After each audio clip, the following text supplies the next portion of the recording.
إن الحمد لله والصلاة والسلام على رسول الله محمد بن عبد الله صلوات الله وسلامه أما بعد فإن أصدق الحديث كتاب الله وأحسن الهدي هدي محمد صلى الله عليه وسلم وخير الأمور عوازمها وشر الأمور محدثاتها وكل محدثة بدعة وكل بدعة ضلالة وكل ضلالة في النار। আল্লাহ সুবহানাহু ওয়া তাআলার মহান দরবারে শুকরিয়া জ্ঞাপন করছি, যিনি আমাদেরকে জুমার সালাতের পরে ফিকহুজ যাকাতের উপরে গুরুত্বপূর্ণ আলোচনা করার জন্য এবং শোনার জন্য বসার তৌফিক ইনায়েত করেছেন। এজন্য বলি আলহামদুলিল্লাহ। যাকাত ইসলামের একটি গুরুত্বপূর্ণ বিষয়। ইসলামের পঞ্চ বেনার তৃতীয় বেনা। সালাতের সঙ্গে যাকাতকে পবিত্র কোরআনে প্রায় ৮২ বার উল্লেখ করা হয়েছে। যাকাত অস্বীকারীদের বিরুদ্ধে ইসলামের প্রথম খলিফা আবু বকর সিদ্দিক রাদিয়াল্লাহু তাআলা আনহু যুদ্ধ ঘোষণা করেছিলেন।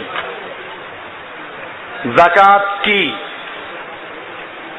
বর্তমান সময়ে অনেকে যাকাত দেয় না, আবার যারা যাকাত দেয় হিসাব নিকাশ না করে লামসাম দেয়। এতে যাকাত আদায় হবে কিনা, কোন মালে কি পরিমাণ যাকাত আদায় করতে হবে, যাকাতের জন্য কি কি শর্ত আছে, সেই গুরুত্বপূর্ণ আলোচনা এখনই শুরু হচ্ছে। প্রথমে আমরা জেনে নিব যাকাত শব্দের অর্থ কি। যাদের কাছে এই শীট বা বইটা আছে, যারা সংগ্রহ করেছেন তারা খুলে নিতে পারেন। যাকাত শব্দের অর্থ আন-নুমা, আয-জিয়াদা, আত-তাতহীর ওয়াল মাদহ, অর্থাৎ পবিত্রতা, ক্রম বৃদ্ধি, আধিক্য, প্রশংসা। যাকাতের মাধ্যমে সম্পদের পরিমাণ বৃদ্ধি পায়, প্রবৃদ্ধি লাভ হয়, মাল পরিচ্ছন্ন হয়, যাকাত দাতার আত্মা শুদ্ধ হয়। যাকাত কাকে বলে? ইসলামের শরীয়তের পরিভাষায় যাকাত বলা হয় মালুন মাখসুসুন লিতায়ফাতিন মাখসুসা ফি ওয়াক্তিন মাখসুস। নির্দিষ্ট সময়ে নির্দিষ্ট মালের মধ্যে নির্দিষ্ট লোকের জন্য ধনীদের মালের মধ্যে নির্দিষ্ট অংশ, অর্থাৎ নির্দিষ্ট মাল বলতে নেশাব পরিমাণ মাল, নির্দিষ্ট সময় বলতে চন্দ্রমাস হিসেবে ১ বছর পূর্ণ হলে, নির্দিষ্ট খাতে অর্থাৎ কোরআনে বর্ণিত ৮টি খাতে নির্দিষ্ট অংশ, যা সামনে আলোচনা আসবে, ব্যয় করার নাম হচ্ছে যাকাত। ফিকহুস সুন্নাহ আলবানির লেখা বই ২ খণ্ডের ৫ নং পৃষ্ঠায় বলা আছে। ইসলামী বিশ্বকোষ, এতে বলা হয়েছে যাকাত বলা হয় ধনসম্পদের যে নির্দিষ্ট অংশ শরিয়াতের বিধান মোতাবেক আল্লাহর পথে ব্যয় করা মানুষের উপরে ফরজ, তাই হলো যাকাত। ইসলামিক ফাউন্ডেশন বাংলাদেশ কর্তৃক রচিত ২১ নম্বর ভলিউমের ৪৭৫ নম্বর পৃষ্ঠা। এক কথায় ইসলাম ধর্মের বিধান মোতাবেক দরিদ্র মুসলিমদের কল্যাণার্থে ধনী মুসলিমদের জন্য ধন সম্পদ দান করার আবশ্যকীয় যে অংশ রয়েছে তাই হলো যাকাত। যাকাতের শাব্দিক অর্থ এবং আবিধানিক অর্থের মধ্যে মিলটা কি? যাকাতের মাধ্যমে মাল বৃদ্ধি পায়, যাকাতের মাধ্যমে যাকাত দাতার আত্মা শুদ্ধ হয়, যাকাতের মাধ্যমে মালের ভিতরে বরকত আসে। আল্লাহ সুবহানাহু ওয়া তাআলা এই যাকাতকে ফরজ করেছেন মালের উপার্জনের কষ্টের ভিত্তিতে। রেকাজ, যে মাল অমুসলিমদের মাল জমির ভিতরে পাওয়া গেছে, এটাতে তেমন কষ্ট নেই, এই জন্য এখানে বেশি যাকাত, 5 ভাগের 1 ভাগ যাকাত। আর যেখানে উভয় দিকের কষ্ট আসে সেখানে 20 ভাগের 1 ভাগ। বিস্তারিত আলোচনা আমরা একটু পরে করবো ইনশাআল্লাহ। আর যেখানে একটু কষ্ট আছে তবে বেশি না, সেখানে 10 ভাগের 1 ভাগ। এরকম বিষয়গুলো সামনে আসবে। যাকাত এর মাধ্যমে ইহসানুন ইলাল খালক, আল্লাহর সৃষ্টির প্রতি দয়া করা হয়। ওয়া হিয়া তুহরাতুন লিল মাল মিনাদ দানাস, মালকে ময়লা মুক্ত করা হয়, অর্থাৎ ধনীদের মালের মধ্যে গরিবদের যে অংশ বেশি আছে সেই অংশ দূর করে দিয়ে মালকে পবিত্র করা হয়। ওয়া হিসানাতুল লাহু মিনাল আফাত, এবং যাকাতের মাধ্যমে মাল বিপদ মুক্ত হয়। উবুদিয়াতুল লিরাব্বি সুবহানাহু ওয়া তাআলা, আর সবচেয়ে বড় কথা হচ্ছে আল্লাহর আনুগত্য প্রকাশ করা হয়। পবিত্র কোরআনে আল্লাহ সুবহানাহু ওয়া তাআলা বলছেন, খুয মিন আমওয়ালিহিম সাদাকাতান তুতাহহিরুহুম ওয়া তুযাক্কিহিম বিহা, আপনি তাদের মালের থেকে সাদাকা গ্রহণ করুন, তুতাহহিরুহুম, যা তাদেরকে পবিত্র করবে, ওয়া তুযাক্কিহিম, এবং পরিচ্ছন্ন করবে। এতে বোঝা গেল যাকাতের মাধ্যমে মালও পবিত্র হয়, আত্মাও পবিত্র হয়। এরপরে যাকাত নির্দিষ্ট অংশ কোরআনে বলা হয়েছে সূরা যারিয়াতের 51 নম্বর সূরার 19 নম্বর আয়াতে, অফি আমওয়ালিহিম হাক্কুল লিসাইলি ওয়াল মাহরুম, ধনীদের মালের মধ্যে প্রার্থী এবং বঞ্চিতদের অধিকার রয়েছে। অধিকার বোঝা গেল এটা কোনো অনুকম্পা না, অনুগ্রহ না, করুণা না, যে আমি লামসাম দিয়ে দিলাম আদায় হয়ে গেল, না, এটা একটা হক। হিসাব নিকাশ করে ঠিক যতটুকু ওয়াজিব অতটুকুই দিতে হবে। অবশ্য বেশি দিলে অসুবিধা নেই, কম দেওয়া যাবে না। এবারে আমরা আলোচনা করব যাকাতের নেসাব। নেসাব কি জিনিস? নেসাব হলো ন্যূনতম সংখ্যা, পরিমাণ, অর্থাৎ যেই পরিমাণ সম্পদ থাকলে যাকাত ফরজ হয় ওই পরিমাণকে বলা হয় কি? নেসাব। কি বলা হয়? নেসাব। যেই পরিমাণ মাল থাকলে পরে একজন লোকের উপরে যাকাত ফরজ হয় ওই পরিমাণের নাম হচ্ছে নেসাব। নেসাব কি পরিমাণ হবে এটা আমরা আলোচনা করব। যাকাত ওয়াজিব হয় কিসের উপরে, তার উপর ভিত্তি করে। 5 প্রকার মালের মধ্যে যাকাত ফরজ। কয় প্রকার? 5 প্রকার মালের মধ্যে যাকাত ফরজ। 1 নম্বর হচ্ছে স্বর্ণ, রৌপ্য, বর্তমান প্রচলিত মুদ্রা, অলংকার, এরকম শেয়ার, সিকিউরিটি, এসব টাকা পয়সা, এগুলি 1 প্রকার অন্তর্ভুক্ত। দ্বিতীয় প্রকার হচ্ছে ব্যবসায়িক ও বাণিজ্যিক পণ্য, শিল্প ও কোম্পানির উপর যাকাত। তৃতীয় হচ্ছে শস্য ও ফলমূলের যাকাত। চতুর্থ হচ্ছে গবাদি পশুর উপর যাকাত।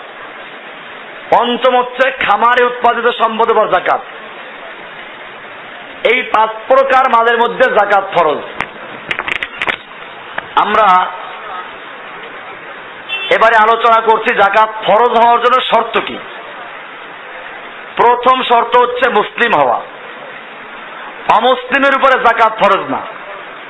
দ্বিতীয় শর্ত হচ্ছে মুক্ত এবং স্বাধীন মানুষ হওয়া, আল হুররিয়াত, স্বাধীন হওয়া। সুতরাং কোন কৃতদাস, অধীনস্থ গোলাম এর উপরে যাকাত ফরজ হবে না, কারণ তার মাল তো মালিকের মাল। 3 নম্বর শর্ত হচ্ছে মালিকে নিসাব হওয়া। মাল থাকলেই যাকাত হবে না, নিসাব পরিমাণ মাল থাকতে হবে। নিসাবের পরিমাণ আমরা একটু পরে আলোচনা, এক একটা এক এক নিসাব একটু পরে আলোচনা আসবে ইনশাআল্লাহ। 4 নম্বর শর্ত হচ্ছে নিসাব পরিমাণ মালের মালিক হলেই যাকাত ফরজ হবে না, যতক্ষণ পর্যন্ত ওই নিসাব পরিমাণ মাল তার কাছে 1 বছর পরিমাণ স্থায়ী না থাকবে। মনে করুন স্বর্ণের নিসাব 7.5 তোলা স্বর্ণ, আপনি আজকে এটার মালিক হলেন, তারিখটা লিখে রাখবেন যে আল্লাহ তাআলা আপনাকে এই দিন এই পরিমাণ মালের মালিক বানিয়েছে। ইসলামের পরিভাষায় আজকের থেকে আপনি ধনী, আল্লাহ আপনাকে ধনী বানিয়েছে, এটা লিপিবদ্ধ করে রাখা।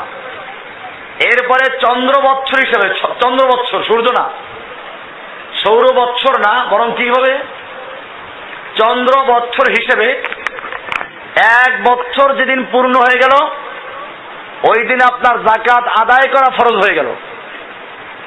এর আগে আপনি নিসাবের মালিক হয়েছেন, আপনার উপরে যাকাত ফরজ হয়েছে, কিন্তু এখনই আদায় করা ফরজ না। 1 বছরের আগে যদি আপনার যাকাতের মাল মালিকের হাতে চলে যায়, নিসাব পরিমাণ না থাকে, তাহলে আর যাকাত দেওয়া ফরজ হবে না। এজন্য 4 নম্বর শর্ত হচ্ছে, এখানে একটা আছে মাঝখানে মালের পূর্ণ দখল থাকা। আপনি মালের মালিক আছেন ঠিক আছে, কিন্তু দখল নাই। যেমন সামনে আসবে এগুলো, সরকারি চাকরি যারা করে এদের বেতনের একটা অংশ কেটে রেখে দেওয়া হয়, প্রভিডেন্ট ফান্ড, তারপরে জিপি সিপি আরো কি কি আছে, এগুলো আপনার মালিকানা ঠিক, কিন্তু আপনি এখনো দখল করতে পারেন নাই, এতে যাকাত আসবে না। এরকম যেই ঋণ, আর আপনি ঋণ দিয়েছেন কিন্তু আপনি যার কাছে পাবেন সে পাওনা আদায় করবে এরকম সম্ভাবনা নেই বা আদায় করতে পারবেন না, ওই মালের মালিকানা আপনার থাকলেও দখল নাই। এজন্য 4 নম্বর শর্ত হচ্ছে মালের উপর পূর্ণ দখল থাকা। 5 নম্বর শর্ত হচ্ছে 1 বছর পূর্ণ হওয়া, আগে আলোচনা করলাম, এটা হাদিসে বলা আছে। আয়েশা রাদিয়াল্লাহু তাআলা থেকে বর্ণিত, ইয়াকুলু লা যাকাতা ফি মালিন, কোন মালে যাকাত আসবে না, হাত্তা ইয়াহুল আলাইহিল হাউলু, যতক্ষণ 1 বছর পূর্ণ হবে। অবশ্যই এই মাল বলতে এই স্বর্ণরৌপ্য এবং এই জাতীয় যেগুলো টাকা পয়সা, এই জাতীয় বিষয়। ফসলের যাকাতের মাসলা ভিন্ন আসবে। 5 নম্বর শর্ত ছিল বছর পূর্ণ হওয়া, এখানে লিখে দিয়েছি যে চন্দ্র বৎসর হতে হবে, আপনারা পড়ে নেবেন। 6 নম্বর শর্ত হচ্ছে সম্পদের প্রকৃত বৃদ্ধি বা অনুমিত বৃদ্ধি। এটা একটা ইসলামের পরিভাষা। আসলে ইসলাম যাকাত ফরজ করে কোন মালের উপরে? যে মাল বৃদ্ধি পায়, যে মাল বৃদ্ধি পায়। এখন বৃদ্ধি পাওয়া 2 রকম হতে পারে। একটা হলো বাস্তবিক বৃদ্ধি পায়, যেমন গরু ছাগল এগুলো বাচ্চা দেয়, বৃদ্ধি পায়। ব্যবসায়ের মাল, ব্যবসা করলে মাল বাস্তবিক বাড়ে। আর একটা হচ্ছে স্বর্ণ আপনি ঘরে রেখে দিলেন, বিক্রি করলেন না, তো শরীয়তের পরিভাষায় এটাও বাড়ে, কারণ এটাকে ব্যবসায় লাগালেই বাড়ত, আপনি লাগান নাই বিদায় বসে আছে, এটার জন্য হুকমান অনুমিত বৃদ্ধি পেল। তো এটা একটা পরিভাষা ইসলামের, যে সমস্ত মাল বৃদ্ধি পায় বা পাওয়ার যোগ্যতা আছে ওই মালের মধ্যে যাকাত আসবে, আর যেই মাল এরকম না তার মধ্যে যাকাত আসবে না। 7 নম্বর শর্ত হচ্ছে আইয়াকুনা যায়েদান আনিল হাজাতিল আসলিয়া ওয়া মা উইদ্দা মিনাল আমওয়ালিল কিনিয়া ওয়াল ইস্তেমাল। যাকাত ফরজ হওয়ার জন্য মৌলিক চাহিদা পূরণের জন্য যা প্রয়োজন তার অতিরিক্ত সম্পদ হতে নিসাব পরিমাণ।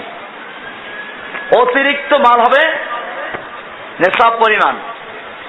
সুতরাং যে সমস্ত মাল সামান জীবনযাপনের জন্য রাখা হয়েছে, বসত বাড়ির জন্য, পরিধেয় বস্ত্রের জন্য, আসবাবপত্রের জন্য, নিজের ব্যবহারের গাড়ির জন্য, এরকম কলকারখানার জন্য, এগুলোর যাকাত নেই।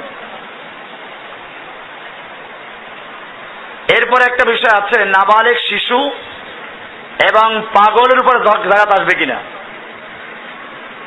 এই ব্যাপারে ওলামাদের দুই রকম মত আছে, বিস্তারিত দেখে নেবেন। আমরা এটা আপনাদের পড়ার জন্য ছেড়ে দিলাম, কারণ দুই রকম মতই আছে। একটা মত আছে নাবালিগ শিশুর উপর যাকাত ফরজ না, দলিল দেওয়া আছে হাদিস তাদের পক্ষে। আল্লাহ রাসূল সাল্লাল্লাহু আলাইহি ওয়াসাল্লাম বলছেন, 3 প্রকারের মানুষের থেকে কলম তুলে রাখা হয়েছে। কয় প্রকার? হাদিসটা দেখেন দেওয়া আছে 11 নম্বর পৃষ্ঠায়। আনিন নাইম হাত্তা ইয়াস্তাইকিযা, ঘুমন্ত ব্যক্তি যতক্ষণ পর্যন্ত সজাগ না হবে সে যা করবে এজন্য সে গুনাহগার হবে না বা তার উপরে কোনো শরীয়ত বর্তাবে না। এজন্য ঘুমন্ত অবস্থায় স্বপ্নে খাইলো বা স্বপ্নে দোষ হলো, এতে রোজা ভাঙবে না। কি জন্য? যেহেতু যতক্ষণ পর্যন্ত সে ঘুমে আছে অতক্ষণ পর্যন্ত সে শরীয়তের আইনের আওতা মুক্ত। দ্বিতীয় হচ্ছে ওয়ানিল মুবতালা হাত্তা ইয়াবরা, পাগল ব্যক্তি যতক্ষণ পর্যন্ত ভালো না হবে, মানসিক রোগী। 3 নম্বর হচ্ছে ওয়ানিস সবি হাত্তা ইয়াকবারা, শিশু যতক্ষণ পর্যন্ত সে বয়স্ক না হবে, বালেগ না হবে। এই হাদিসটার রেফারেন্স দেওয়া আছে এখানে আবু দাউদের হাদিস নাম্বার 4400 এবং আরো অনেক কিতাবের দলিল দেওয়া আছে। এই হাদিসের কারণে ওলামায়ে কেরামদের একটা গ্রুপ বলছেন যাকাত নাবালেগের মালের মধ্যে ফরজ হবে না, পাগলের মালের মধ্যেও যাকাত ফরজ হবে না। অপরদিকে আরেকটা হাদিসে বলা আছে ইবতাগু বিআমওয়ালিল ইয়াতামা হাত্তা লা তাকুলহা সাদাকা, এতিমের মাল যার কাছে সংরক্ষিত আছে, আমানত আছে, সেজন্য ওই মালের মধ্যে ব্যবসা বাণিজ্য করে যাতে করে সাদাকা এটাকে খেয়ে না ফেলে, যাকাত দিতে দিতে শেষ না হয়ে যায়। এই হাদিস থেকে বোঝা যায় যে যাকাত এতিমের মালের মধ্যেও দিতে হবে। আরো একটা হাদিস আছে, যেটা পরে হাদিস দেখেন, মানহুল ওয়ালিয়া ইয়াতিমিন মালান, যে ব্যক্তি কোনো এতিমের মালের দায়িত্বপ্রাপ্ত হলো, মোতাওয়াল্লি হলো, ফালিয়াত্তাজির বিহি, সেজন্য এতিমের মালে নিয়ে ব্যবসা করে, ওয়ালা ইয়াদাহু, এমনি ফেলে রাখবে না, অলস রেখে দেবে না, হাত্তা লা তাকুলহু সাদাকা, যাতে করে সাদাকা এটাকে খেয়ে না ফেলে, নিঃশেষ করে না দেয়। তো এই হাদিসের কারণে অনেকে বলেছে নাবালেগের মালের মধ্যেও সাদাকা বা যাকাত আসবে, কিন্তু হাদিসটা দুর্বল। এই কারণে যারা বলেছেন নাবালেগের মালের মধ্যে যাকাত আসবে না তাদের মতটাই বেশি শক্তিশালী। এরপরেও সতর্কতার জন্য যাকাত দিয়ে দেওয়া হয়, সেটা ভালো। এবারে আমরা আলোচনা করব কোন মালে কি পরিমাণ যাকাত ফরজ। স্বর্ণ, রৌপ্য, টাকা পয়সা, এগুলোর মধ্যে যাকাত ফরজ হবে 40 ভাগের 1 ভাগ। কি পরিমাণ হলে? আপনারা এটার 13 নম্বর পৃষ্ঠার নিচে দেখেন লেখা আছে স্বর্ণের নেসাব। যাকাতের জন্য বিবেচ্য সর্বনিম্ন স্বর্ণ মুদ্রা হচ্ছে 20 মিসকাল, 20 মিসকাল বা 20 দিনার, অর্থাৎ 20টা স্বর্ণ মুদ্রা হইলে তারপর যাকাত ফরজ। আর একটা মিসকালের পরিমাণ হচ্ছে 4.25 গ্রাম, তাহলে 20 মিসকালে হবে 85 গ্রাম খাঁটি স্বর্ণ। 85 গ্রাম, 7.5 তোলা আমরা আগে হিসেব বলতাম, এখন বর্তমান গ্রাম দিয়ে হিসেব করা হয়। তাতে আছে 85 গ্রাম খাঁটি স্বর্ণ, যা আমরা বলি 7.5 তোলা বা 7.5 ভরি। এই পরিমাণ স্বর্ণের উপরে যাকাত আসবে। রূপা যদি হয় তাহলে 200 দিরহাম বা 200 রৌপ্য মুদ্রা। একটা রৌপ্য মুদ্রার পরিমাণ হচ্ছে 2.975 গ্রাম। তাহলে 200 দিরহামের পরিমাণ আসতেছে 595 গ্রাম। সতর্কতার জন্য আমরা বলি 600 গ্রাম রূপার পরিমাণ হলে তার উপর যাকাত ফরজ। মিশ্র ধাতব, স্বর্ণের সঙ্গে খাদ মিলানো থাকে বা স্বর্ণ দিয়ে অন্য কিছু মিলিয়ে তারপরে করা হয়, এক্ষেত্রে পরিমাণ যেটা বেশি হবে সেটা ধর্তব্য হবে। মনে করুন স্বর্ণ আছে 55% আর তামা আছে 45%, তাহলে এটাকে স্বর্ণের অলংকার ধরা হবে।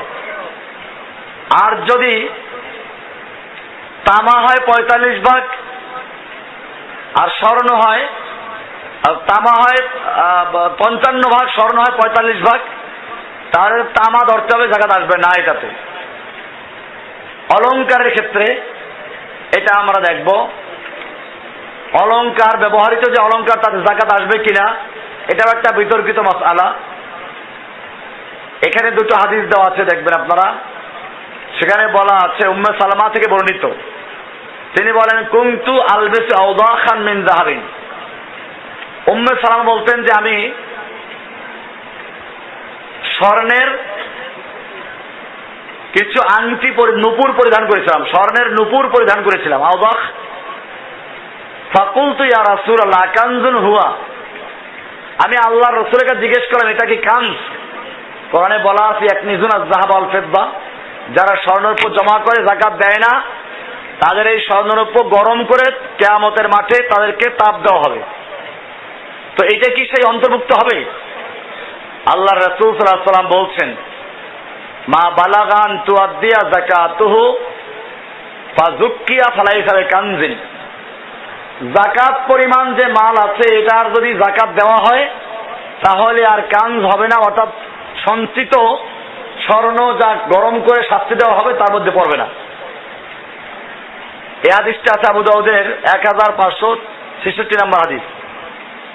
আর এক হাদিসে বলা আছে, পরে হাদিসটা আবু হুরায়রা থেকে, আল্লাহ রাসূল সাল্লাল্লাহু আলাইহি ওয়াসাল্লাম বলছেন, মা মিন সাহিবি যাহাবিন ওয়ালা ফিদ্দা লা ইউআদ্দি মিন হাক্কাহা ইল্লা ইযা কানা ইয়াউমুল কিয়ামাতি সুফিহাত লাহু সাফাইহা মিন নারিন ফাহুম আলাইহি ফি নার জাহান্নাম।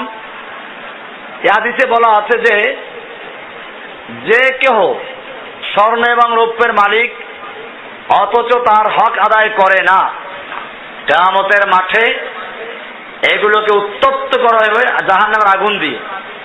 এরপরে তার পিঠে এবং পার্শ্বদেশে তা দিয়ে দাগ দেওয়া হবে, ছাকা দেওয়া হবে।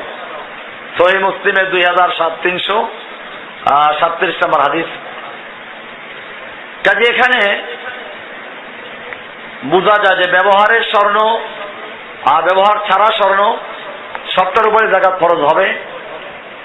বিস্তারিত আলোচনা সামনে দেওয়া আছে, ওখান থেকে আমরা দেখে নেব। নগদ টাকা ও ব্যবসায়ের পণ্যের হিসাব কেমনে হবে, নিসাব কেমনে হবে?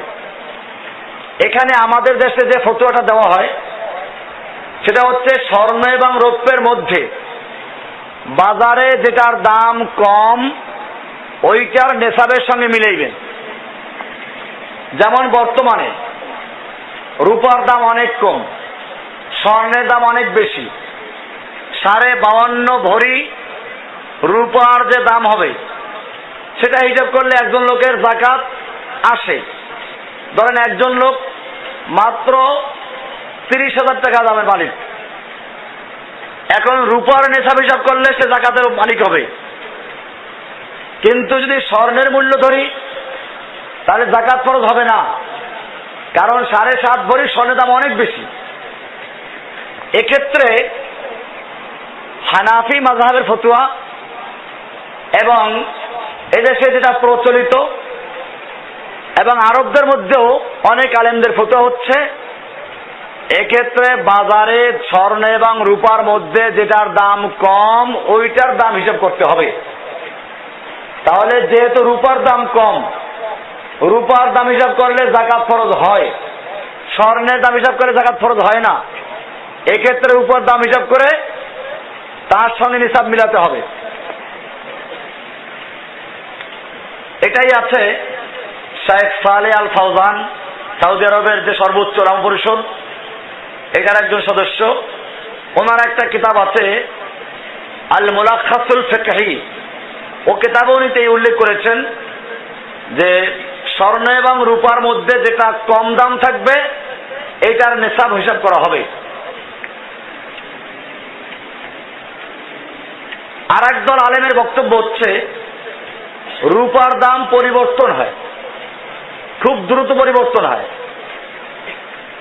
স্থায়ী কিছু থাকে না, এটার সঙ্গে নিসাব হিসাব করা যাবে না।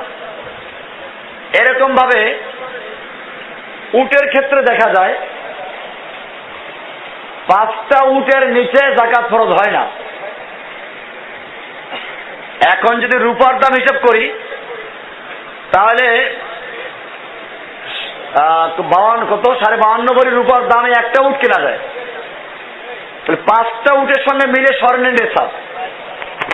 সুতরাং আপনার টাকা পয়সার যদি স্বর্ণ বা রূপা না থাকে, শুধু স্বর্ণ অথবা ব্যবসার মাল বা শুধু টাকা, সেক্ষেত্রে নেশাব হিসাব করার সময় স্বর্ণের নেশাবকে মূল নেশাব ধরে তার সঙ্গে মূল্য মিলাতে হবে। মনে করুন 7.5 ভরি স্বর্ণের এখন দাম কত? 1 ভরি কত? 55,000 যদি হয়, আমরা আর একটু কমাই ধরে বেশি রাউন্ড ধরি, ধরেন 50 ধরেন, হিসাবের জন্য বলছি আমরা, বাস্তবে বাজার দর যেটা হবে সেটা হবে 50 হলে তাহলে 7.5 ভরি দাম আসবে কত?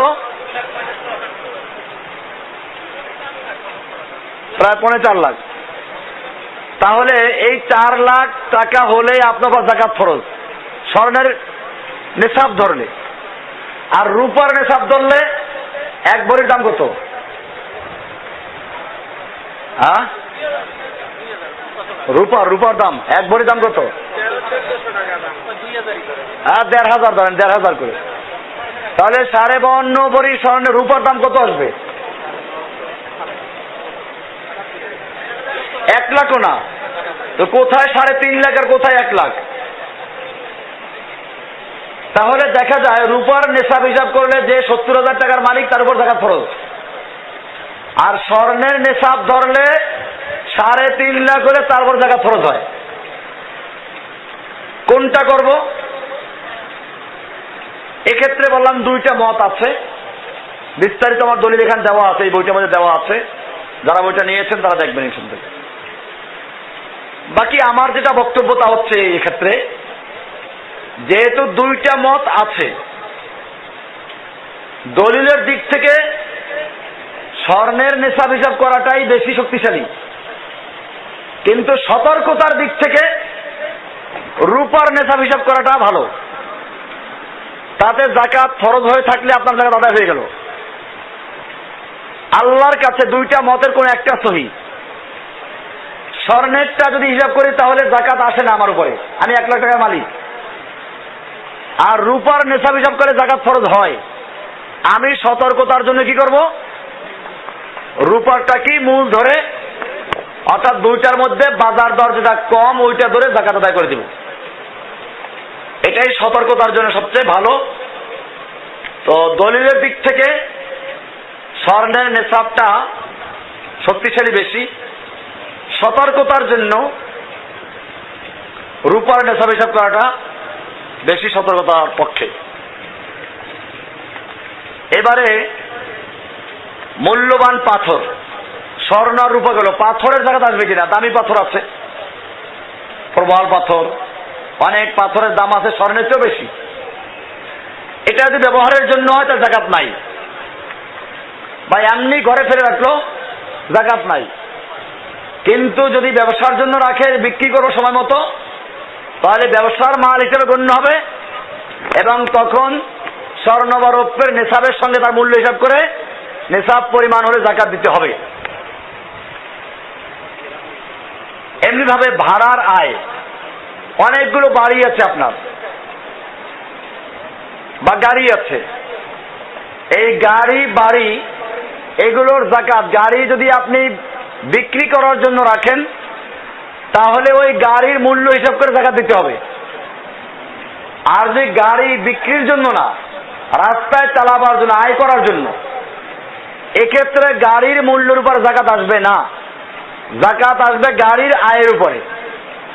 কলকারখানা, আপনি বিশাল ইন্ডাস্ট্রির মালিক, এখন এক একটা মেশিনের হিসাব করে যাকাত দিবেন তা না, বরং ওই স্থায়ী যে স্থাবর সম্পত্তি যেগুলো, এগুলোর আয় যেটা হবে সেটা অন্যান্য সম্পদের সাথে মিশে যাকাত দিবেন নিট আয়ের থেকে।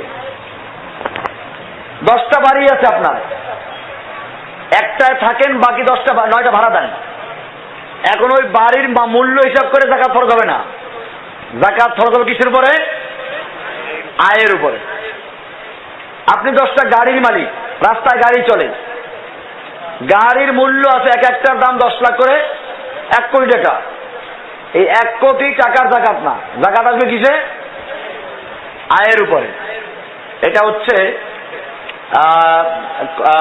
বাড়ি, তারপরে কলকারখানা, ইন্ডাস্ট্রি, এসব বিষয়ের যাকাত।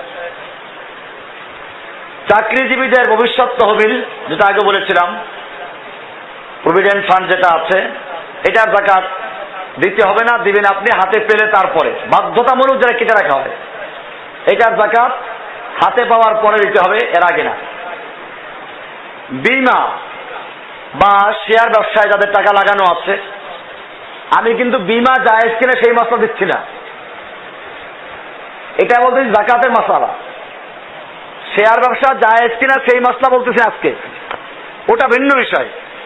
এখন শেয়ারে টাকা লাগানো আছে, এটা কি হবে? আপনি যেই পরিমাণ মূলধন রেখেছেন ওটার যাকাত দিতে হবে। আপনার মূল পুঁজি যেটা আছে যাকাত দিতে হবে। ব্যাংকে রাখলেন বা শেয়ারে লাগালেন অথবা বীমার মধ্যে জমা দিলেন, প্রিমিয়াম জমা দেন যেটা, এখানে যাকাত আসবে, নিজের টাকা যেটা। আর বাকি যেটা ওখানে যুক্ত হয়েছে ওটা যেহেতু সুদ, ওটার যাকাত আসবে না। আর যে হালাল ব্যবসায় কেউ টাকা লাগায়, সেক্ষেত্রে নিজের মূলধন এবং ব্যবসায় যা যুক্ত হলো পুরোটা মিলে যে পরিমাণ হয় তার যাকাত আসবে। এটা এরকম মনে করুন, আপনার কাছে বছরের শুরুতে যেদিন আপনি ধনী হলেন সেদিন আপনার কাছে মাল ছিল 1 লাখ টাকা। এরপরে বছরের মাঝখানে আরো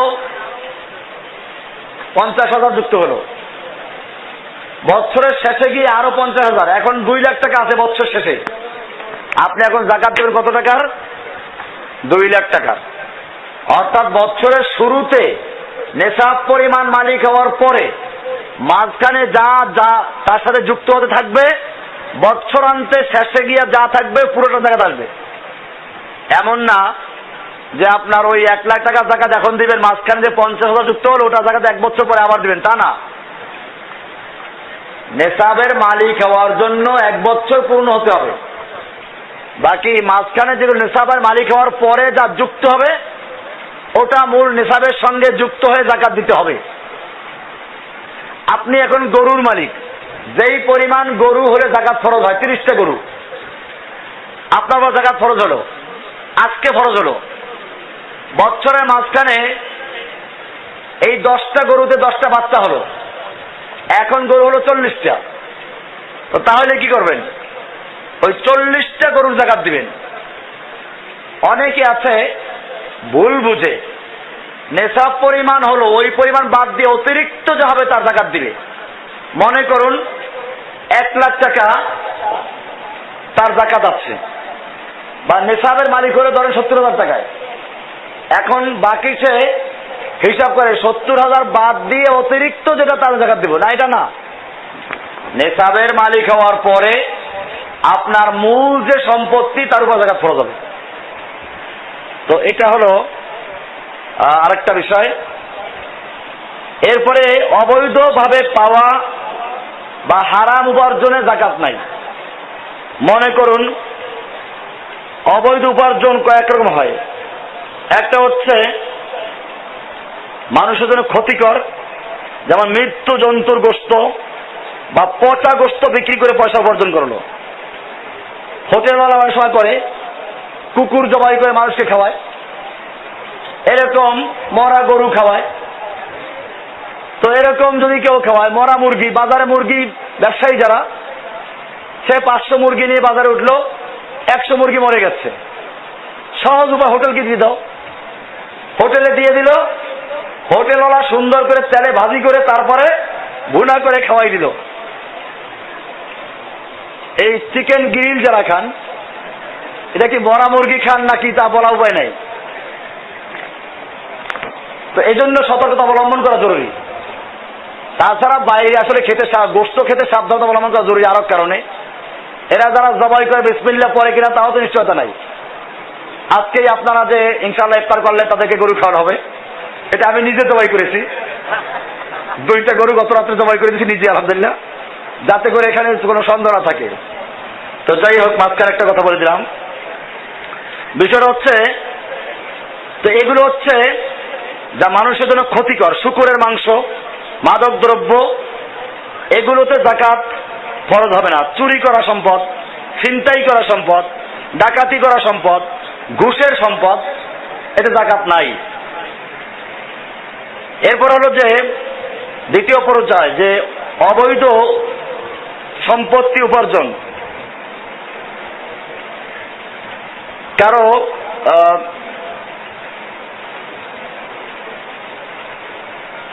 জোর করে সম্পত্তি দখল করা হলো, এই জোর করে দখল করা সম্পত্তির যাকাত নাই।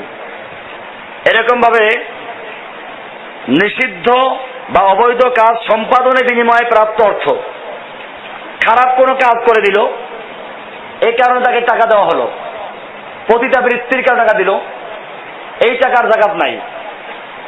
এরকম ভাবে সামাজিক যে সমস্ত অন্যায়গুলো আছে, যেগুলো হারাম কাজ, যাকাত আসবে না।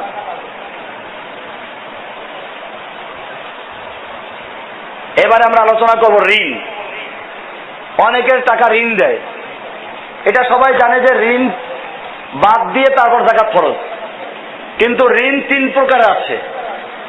একটা হচ্ছে কবি, মানে শক্তিশালী, নিশ্চয়তা আছে যার।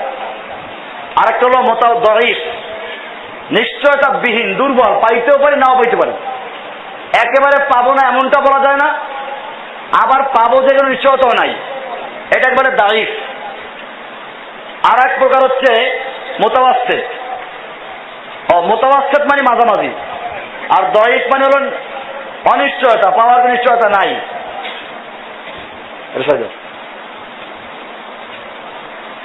তো এই 3 প্রকারের মধ্যে প্রথম প্রকার, আপনি যে টাকা দিলেন একজনকে, এটা হচ্ছে যে ঋণ দিল, অর্থাৎ পাওনাদারের কথা বলছি আমি।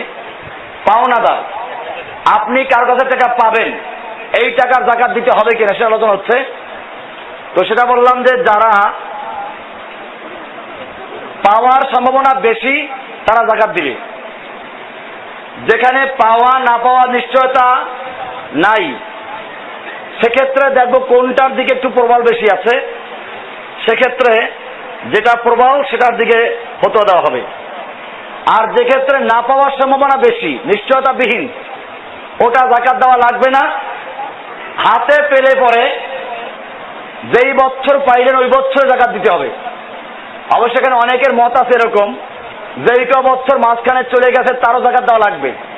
কিন্তু এক্ষেত্রে বিষয়টা আমার কাছে কেমন মনে হচ্ছে, মনে করুন আপনি একজনের কাছে 1 লাখ টাকা পাবেন, সে ওই টাকাটা দিল 20 বছর পরে, 50 বছর পরে। এখন যদি বিগত দিনের যাকাত আপনি দেওয়া শুরু করেন, তাহলে ওই 50,000 বা 1 লাখ টাকা দিয়ে তারপরে আরো ধার করে দিতে হবে। এই জন্য মত দুইটাই আছে, যে সমস্ত পাওনা টাকা পাওয়ার সম্ভাবনা নাই, এগুলো পাওয়া গেলে পিছনে যেই কয় বছর চলে গেছে তার যাকাত দিতে হবে, এটা একটা মত। আর একটা মত হচ্ছে যে না, যেই বছর পাইলে ওই বছরে যাকাত দিতে হবে। আমার কাছে দ্বিতীয় মতটা গ্রহণযোগ্য বেশি। কেন, তার কারণটা বলে দিলাম। এবারে আপনি নিজে ঋণী, এতক্ষণ ছিল পাওনা, এখন আপনি নিজে ঋণী, ঋণ কয়েক প্রকার আছে। একটা হচ্ছে নিজের মৌলিক প্রয়োজনের জন্য ঋণ করেছে, নিজের থাকার বাড়ি করার জন্য অথবা নিজের ব্যবহারের গাড়ির জন্য। এরকম মৌলিক চাহিদা পূরণ করার জন্য কেউ যদি ঋণ করে থাকে, সেই ঋণ সর্বাবস্থায় বাদ দিয়ে তারপরে যা থাকবে তা যাকাত দিবে। আর একটা হচ্ছে মৌলিক প্রয়োজন না, অতিরিক্ত ব্যবসা বাণিজ্যের জন্য। এইরকম ঋণই এদেশের বড় বড় ধনীরা সবচেয়ে বেশি। যে যত বড় ধনী সে তত বেশি ঋণী। জান না এদেশের বড় বড় দরবেশ সাহেবদেরকে, তারা কত বড় ঋণী গিয়া দেখা যায় ব্যাংকে খবর নিতে পারে। এখন যদি বলি যে ঋণ বাদ দিয়ে যাকাত, যে মাল থাকবে তাতে যাকাত দেওয়া ফরজ, তাহলে এদেশের একজন শিল্পপতি যাকাত ফরজ হবে না। এক্ষেত্রে কি হবে? এক্ষেত্রে ঋণকে দুইটা ভাগে ভাগ করা হয়। একটা হচ্ছে দীর্ঘমেয়াদী ঋণ, কিস্তি বাড়িতে দেওয়া হয়। আর একটা হচ্ছে স্বল্প মেয়াদী। আপনার এই বছর যেই পরিমাণ ঋণ পরিশোধ করতে হবে, কিস্তি দেওয়া আছে। মনে করেন এদেশের একজন বড় ব্যবসায়ী আব্দুল্লাহ ধরেন, সে এখন 50 কোটি টাকার মালিক। অপরদিকে সে ঋণী আছে 100 কোটি টাকা, ব্যাংক লোন আছে। এখন কি হবে? যাকাত ফরজ হবে না তা না। এই টাকা নিয়ে সে কি করেছে? তার এই টাকার এগেইনস্টে কলকারখানা আছে, সম্পদ আছে। এই ঋণ তার থেকে বাদ যাবে না। বাদ যাবে এই বছর যে পরিমাণ তাকে আদায় করতে হবে সেটা। এখন তার কাছে নগদ টাকা আছে ধরেন 5 কোটি টাকা। এই বছর তার ঋণ আদায় করতে হবে 1 লাখ টাকা। ওই 1 লাখ টাকা বাদ দিয়ে যেটা থাকে তার যাকাত দিতে হবে তাকে। তার ওই 50 কোটি যাকাত ঋণ আছে ওইটা ধরা হবে না। এটা আবার একটু বলছি, মৌলিক চাহিদা পূরণ করার জন্য যদি ঋণ করে, সেই ঋণ সর্বাবস্থায় বাদ দিয়ে তারপর অবশিষ্ট মানে যাকাত আসবে। মৌলিক প্রয়োজন মেটাবার জন্য যদি ঋণ করা হয়, সেটা দীর্ঘমেয়াদী হোক স্বল্প মেয়াদী হোক, ওটা বাদ দিয়ে তারপর যাকাত আসবে। আর যদি মৌলিক প্রয়োজনের জন্য না, অতিরিক্ত ব্যবসা বাণিজ্যের জন্য, অতিরিক্ত সম্পদের জন্য, তো সেক্ষেত্রে দেখতে হবে যে ঋণটা কোন ধরনের ঋণ। দীর্ঘমেয়াদী যদি হয় তাহলে এই বছর যে বছর যাকাত দিচ্ছেন, এই বছর যেই পরিমাণ কিস্তি আদায় করতে হবে ওই পরিমাণ বাদ দিয়ে বাকি মালের যাকাত দিতে হবে। 50 কোটি ঋণ, ওই 50 কোটি পুরো বাদ দেওয়া যাবে না। এই বছর আদায় করবে 1 লাখ, ওই 1 লাখ বাদ দিয়ে বাকিটা যাকাত দিতে হবে। তো এটা হচ্ছে নিজে যদি ঋণ হয়, ঋণ বাদ দিয়ে তারপর যাকাত ফরজ, তার বিষয়টি। ব্যবসায়িক পণ্য, এটার যাকাত কেমনে হিসাব করবেন? বা স্বর্ণের মধ্যে মশলা আসে, বিক্রয় মূল্য একটা, ক্রয় মূল্য আর একটা। স্বর্ণ কিনতে গেলে মূল্য বেশি, বিক্রয় করতে গেলে মূল্য কম। এখন আপনি যাকাত দেওয়ার জন্য মূল্য কোনটা হিসাব করবেন? এক্ষেত্রে বিক্রয় মূল্য কোনটা? এখন বাজার দর যা আছে তাই হিসাব করবেন। ব্যবসায়িক মাল কেনার সময় কিনেছেন কম দামে, এখন বাজারে দাম বেশি, এখন কি করবেন? বাজার যে মূল্য আছে ওটা হিসাব করবো। তবে বাজারের পাইকারি মূল্য গ্রহণযোগ্য, খুচরা মূল্য গ্রহণযোগ্য না। বাজারের পাইকারি মূল্য যেটা আছে ওটা হিসাব করবেন। খুচরা মূল্য দৈনিক বাড়তে পারে কমতে পারে, এর কোনো ভিত্তি নেই। পাইকারি বাজারে যে মূল্য থাকে ওটা হলো ধর্তব্য, ওই দাম হিসাব করে যাকাত দিতে হবে। আমরা সময় আসলে যা বরাদ্দ ছিল শেষ করে চলে আসছি, বিষয় অনেক রয়ে গেছে। আপনারা দেখে নেবেন ফসলের যাকাত এখানে দেওয়া আছে। যেহেতু এখানে যারা আছি আমরা কৃষিজীবী কেউ না, গরুর যাকাত আছে, উটের যাকাত আছে, সব দেওয়া আছে এখানে। খনিজ সম্পদের যাকাত আছে, এইটা তো আমরা এখন সম্পদ খনিজ শহরের লোকেরা পাই না। এবারে আমরা আলোচনা করছি যাকাতের ফান্ড, মানে খাত, মাসরাফ। আপনার এই বইটার 33 নম্বর পৃষ্ঠা দেখেন, যাকাতের 8টা খাত কোরআনে বলা আছে। একটা হচ্ছে ফোকারা, ফকির। কাকে বলে তা দেওয়া আছে, তার কিছুই নাই, সে হলো ফকির। আর মিসকিন মানে কিছু আছে তবে যাকাত পরিমাণ নাই, একে যাকাত দেওয়া যাবে। 3 নম্বর আছে আমিলিনা আলাইহা, যাকাত আদায়কারী।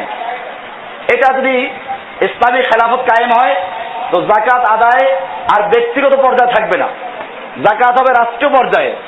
অবশ্য আমাদের বর্তমান মুসলিম দেশের সরকারগুলো যাকাত ফান্ড করেছে, এবং রমজান মাসে দেখবেন যে একদল মুফতি সরকারের 5 গোলাম যারা, এরা ওখানে টাকা দেওয়ার জন্য বলে।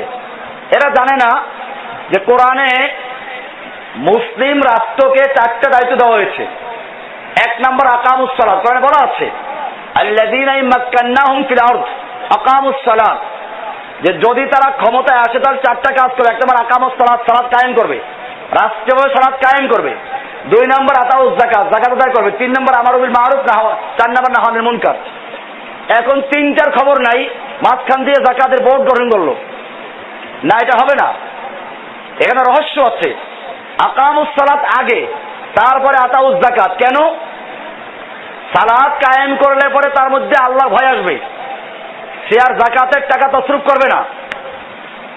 যেমন মনে করুন, থানায় যদি সালাত কায়েম হয়, ওসি ইমাম, পুলিশ মুক্তাদি, এই মুক্তাদিদের থেকে ইমাম সাহেবকে ঘুষ চাইতে পারবে? ভাগ চাইতে পারবে? ঈদের ভাগ দাও। এরকম ভাবে এসপি সাহেব ইমাম, অধীনস্থ লোকেরা পুলিশ ইমাম মুক্তাদি, ডিসি সাহেব ইমাম, তার অধীনস্থ লোকেরা মুক্তাদি, এরকম পর্যায়ক্রমে মন্ত্রী ইমাম, সচিব ইমাম। তাহলে কি আর এরকম 70-80 লাখ টাকার ঘুষ চাইতে পারবে? আর কালো বিড়াল ধরা পড়বে। কাজে কালো বিড়াল মার্কা লোকদের হাতে যাকাতের টাকা দেওয়া জায়েজ নাই। এই জন্য কোরআনে বলেছে আকামুস সালাত, সালাত কায়েম করবে, সালাতের মাধ্যমে কলিজার মধ্যে আল্লাহর ভয় ঢুকবে, তারপর তাকে যাকাত দাও, সে যাকাত ঠিকমতো বিলি করবে। আর যেখানে আকামুস সালাত নাই, বরং উল্টা কালো বিড়াল ধরা পড়ে, বিশ্বে কয়েকবার 1 নাম্বার দুর্নীতিবাজ হিসেবে পরিচিতি লাভ করে, এদের কাছে যাকাতের টাকা জায়েজ নাই, এটা পরিষ্কার। 4 নাম্বার আছে আল মুআল্লাফাতু কুলুবুহুম।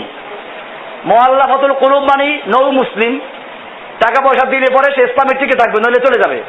বা ইসলামের শুরু থেকে কিছু অমুসলিমদের দেওয়া হতো, ইসলামের বিরোধিতা না করে সেজন্য। পরবর্তীতে এই খাতটা আছে কিনা, এটা এখানে 2টা মত আমি দিয়েছি, আপনারা দেখে নেবেন। রেকাব, রেকাব মানে হচ্ছে দাস মুক্তি। এখন বর্তমান দাস প্রথা নেই, বর্তমানে অন্যায়ভাবে যারা জেলে আছে, জেলের থেকে মুক্ত করার জন্য টাকা দেওয়া যাবে। এরকম ভাবে যুদ্ধবন্দী যারা আছে, মুসলিম যুদ্ধবন্দী, এরাই দাস মুক্তির মধ্যে পড়বে। 6 নাম্বার গারিমিন, ঋণগ্রস্ত ব্যক্তি। ঋণগ্রস্ত ব্যক্তিকে যাকাত দেওয়ার 3টা শর্ত আমি রেখে দিয়েছি এখানে, 4টে শর্ত। ঋণ করলো কেন? ন্যায়সঙ্গত কারণে ঋণ করে তাকে যাকাত দেওয়া যাবে, ঋণ পরিশোধ করার জন্য। আর ঋণ করছে কি জন্য? ঋণ করছে জুয়া খেলার জন্য, ঋণ করেছে কি করার জন্য? মদের দোকান দেওয়ার জন্য, ঋণ করেছে হারাম কাজ করার জন্য, এটা যাকাত দেওয়া জায়েজ নাই। এরকম ভাবে আরো কয়েকটা শর্ত দেখে নেবেন।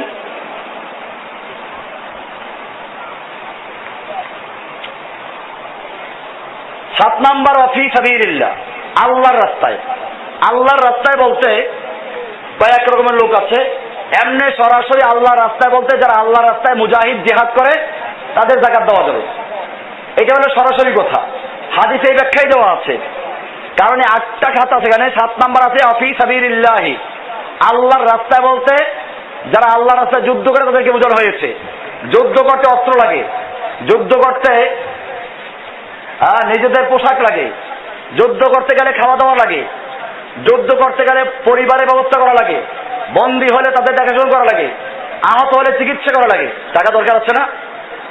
টাকা দরকার আছে। আমাদের এই বার্মা যারা জেহাদ করে এখন, আপনারা দেখেছেন কয়েকদিন আগে সেখানে একটা হামলা হয়েছে। আলহামদুলিল্লাহ মুসলিমরা এখন যুদ্ধ করতে শিখেছে সেখানে। আগে খালি মার খেতে, এখন মার দেওয়া শুরু করেছে।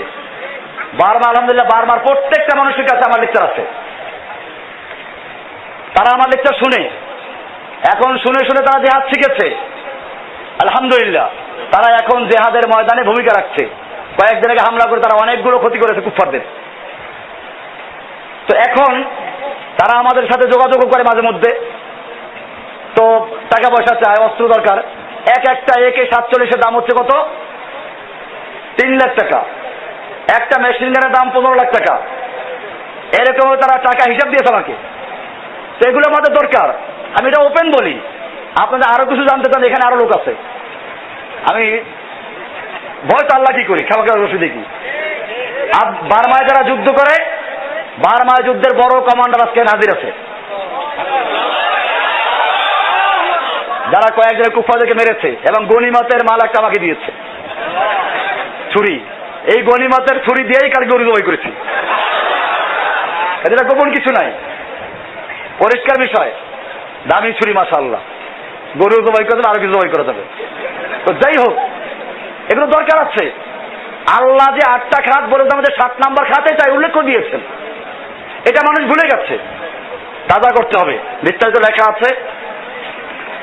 এরকম ভাবে আজকে যারা আল্লাহর রাস্তায়, এই দিনই শিক্ষা যারা রত আছে, এরা আল্লাহর রাস্তায় আবদ্ধ আছে। কোরআনে বলা আছে, দেখেন একটা আয়াত দেওয়া আছে এখানে, সূরা বাকারা 273 নম্বর আয়াত, লিল ফুকারাইল্লাযীনা উহসিরু ফী সাবিলিল্লাহি লা ইস্তাতিউনা দারবান ফিল আরদি ইয়াহসাবুহুমুল জাহিলু আগনিয়া মিনাত তাআফফুফ তারিফুহুম বিসীমাহুম লা ইয়াসআলুনা নাসা ইলহাফা। যে ওই সমস্ত ফকিরদের জন্য যারা আল্লাহর রাস্তায় আবদ্ধ হয়ে আছে। আল্লাহর রাস্তায় আবদ্ধ হয়ে আছে কারা? মুজাহিদিনরা জিহাদ করতে গিয়ে আল্লাহর রাস্তায় আবদ্ধ হয়ে আছে, দ্বীনি ইলম শিক্ষা করতে গিয়ে আবদ্ধ হয়ে আছে, শিক্ষা দিতে গিয়ে আবদ্ধ হয়ে আছে। লা ইস্তাতিউনা দারবান ফিল আরদ, যারা জমিনে গিয়ে নিজে কামাই করতে পারছে না। ইয়াহসাবুহুমুল জাহিলু আগনিয়া মিনাত তাআফফুফ, যাদেরকে ধনী লোকেরা তাদের এই বিষয়ের কারণে তারা পবিত্র থাকে, কারণ তাদেরকে মনে করে যারা ধনী। তারিফুহুম বিসীমাহুম, তুমি তাদের আলামত দেখে চিনবে, চেহারা দেখলেই চিনতে পারবে। লা ইয়াসআলুন নাসা ইলহাফা, তারা মানুষের কাছে যাচনা করে না। এই লোকগুলোকে এক কথায় গরিব ভদ্রলোক। এই গরিব ভদ্রলোক যারা আল্লাহর রাস্তায় আবদ্ধ হয়ে আছে, এদেরকে দান করো, খুঁজে খুঁজে দাও এদেরকে। এটা আল্লাহ বলেছেন। তো এটা আমরা খেয়াল করব। আমাদের বিশেষ করে মাদ্রাসা ছেলেদেরকেও আমরা যাকাতের টাকা দিয়ে, যারা ফ্রি পড়ে ওদের যাকাতের টাকা দিয়ে, খাওয়ানোর টাকা দিই, ভর্তি ফিসের টাকা দিই। আমাদের এখানে অনেকগুলো এতিম আছে, অনেকগুলো বিভিন্ন জায়গার লোক আছে।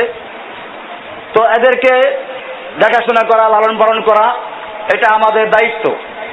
তো সেক্ষেত্রে আপনারা যাকাতের একটা অংশ এখানে দিতে পারেন এই আয়াত অনুযায়ী। 8 নম্বর হচ্ছে ইবনে সাবিল, পথচারী মুসাফির। দেশে ধনী, ঢাকা এসে গরিব, অভাবে পড়ে গেছে, এখন তাকে বাড়ি যাওয়া পর্যন্ত যে টাকা দরকার জাকাত দেওয়া যাবে। এ হলো ইবনে সাবিল, মুসাফির। মুসাফির ব্যক্তি যে সফরে আসলো, এই আমাদের বাইরে আসছে, অনেক দূর দরাজ থেকে আসছে। এই এক ভাই কালকে এখান থেকে টাকা চুরি হয়ে গেছে। কয়জন আছে না এখানে? মানিব্যাগটা চুরি হয়ে গেছে, 3000 টাকা নিয়ে এসে তা চুরি হয়ে গেছে। এখন এই বেচারা যদিও ধনী বাড়িতে, কিন্তু এখন সে গরিব হয়ে গেছে। এখন আমরা কি করতে পারবো? তাকে যাকাতের টাকা দিতে পারবো, সে নিতে পারবে, কোনো অসুবিধা নেই। ইবনে সাবিল, পথচারী মুসাফির। এরকম ভাবে একজন বড় শিল্পপতি হোক, বিদেশ গিয়ে হঠাৎ করেছে, অভাবে পড়ে গেছে, এখন যাকাতের টাকা আনতে পারবে। এটা হচ্ছে ইবনে সাবিল। যাকাত যাদেরকে দেওয়া যায় না, এখানে অনেকগুলো দেওয়া আছে। অমুসলিমদের যাকাত দেওয়া যাবে না। নিজের আত্মীয় স্বজনের মধ্যে উসুল ফুরু, আপনি যাদের থেকে দুনিয়া আগমন করেছেন, আপনার থেকে যারা এসেছে সেদেরকে দেওয়া যাবে না। আপনি যাদের থেকে এসেছেন মানে আপনার মা বা তার মা বাপ, তার মা বাপ, তার মা বাপ, তার মা বাপ, যাকাত দেওয়া যাবে না। আপনার থেকে যারা এসেছে মানে আপনার ছেলে মেয়ে, ছেলে মেয়ের ছেলে মেয়ে, ছেলে মেয়ের ছেলে মেয়ে, ছেলে মেয়ের ছেলে মেয়ে, যত নিতে যান, যাকাত দেওয়া যাবে না। রইল ডান বাম, আপনার ভাই মানে আপনার বাপের ছেলে, আপনার দাদার ছেলে মানে চাচা, বাবার ছেলে মানে ভাই বোন, এরা আলাদা থাকলে যাকাত দেওয়া যাবে। বরং সবচেয়ে কাছের লোক হিসেবে আত্মীয়তার সম্পর্ক বজায় রাখা যাবে, যাকাত দেওয়া যাবে। ভাই বোনকে দেওয়া যাবে, চাচা দেওয়া যাবে, চাচাতো ভাই চাচাতো বোন, খালাতো ভাই খালাতো বোন, মামাতো ভাই মামাতো বোন, এটা যাকাত দেওয়া যাবে। দেওয়া যাবে না বাপ মা, মায়ের বাপ, বাপের বাপ, এদিক দেওয়া যাবে না। আর কি বললাম? ছেলে মেয়ে, ছেলে মেয়ের দেওয়া যাবে না। স্বামী স্ত্রী, স্বামী স্ত্রীকে যাকাত দিতে পারবে না, কারণ স্ত্রীর খরচ দেওয়া তার দায়িত্বে। স্ত্রী স্বামীকে পারবে কিনা, সেক্ষেত্রে আমাদের দুইটা মত আছে। একটা হাদিস আছে, আব্দুল্লাহ বিন মাসউদের স্ত্রী আল্লাহ নবীকে জিজ্ঞেস করলেন, আল্লাহ রাসূল বলেন তাকে দিতে পারো। এই হাদিস থেকে কেউ কেউ বলছেন যে স্ত্রী স্বামীকে দিতে পারবে, কিন্তু স্বামী স্ত্রীকে নয়। কিন্তু ওটাও আসলে বিশেষ বিশেষ ক্ষেত্রে, যখন স্বামী একেবারে অসহায় সেই ক্ষেত্রে, আম উসুল না এটা। তো আমরা আরো যে যাকাতের বিষয়গুলো দেখে নেব ইনশাআল্লাহ। আমাদের এটা আলোচনার সময় শেষ। আমরা বাকি মাত্র দেখে নেব, অনেক বড় বিষয় এটা। জাকাতের লুঙ্গি শাড়ি নিয়ে আলোচনা আছে ভিতরে। লুঙ্গি শাড়ি দেওয়ার জন্য জাকাত খরচ করা হয় নাই। জাকাত একটা পরিকল্পিত বিষয়, দারিদ্রতা বিমোচনের জন্য বড় জিনিস। তো ইনশাআল্লাহ সেটা নিয়ে আমরা আসরের পরে সুযোগ হলে আবার প্রশ্নোত্তর পর্বে আলোচনা করব।